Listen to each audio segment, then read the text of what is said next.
Началось все с того, что мы хотели разместить наши кубы и раздавать агитационный материал на улице Баумана. Мы подали уведомление. Нам сказали, что эти места заняты, их не согласуют между двумя переходами. Мы предложили другое место. На улице Баумана через каждые 50 метров несколько тоже мест. Нам сказали, что все они заняты. Насколько я знаю, другой кандидат Илья Новиков от Парнаса подал 28 мест. Ему тоже ни одно не согласовали. То есть нам согласуют места только в центре, либо в парках где-то безлюдных. Говорят, что нельзя в связи с ранее запланированными мероприятиями. Мы подавали также в Альметьевске.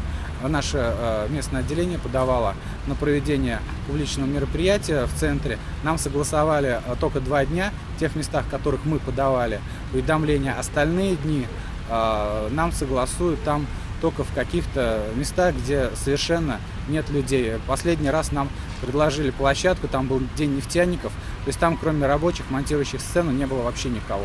То есть я думаю, что следующим шагом исполкомов Казани и Альметьевска будет предложение агитировать мертвых на кладбище. Сегодня мы подали жалобы в Центральную избирательную комиссию Республики Татарстан, в прокуратуру, потому что мы считаем, что ущемляются наши права на проведение агитации. То есть это мы считаем серьезным нарушением, потому что мы сами определяем, где будем стоять. Тем более, что в этих местах никто не стоит.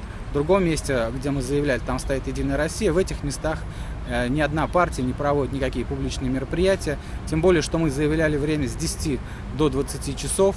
То есть нам могли бы выделить какое-то другое время, например, полдня, если там действительно что-то, какие-то публичные мероприятия заявлены. Но я считаю, что исполком Казани просто целенаправленно противодействует оппозиции и не дает агитировать.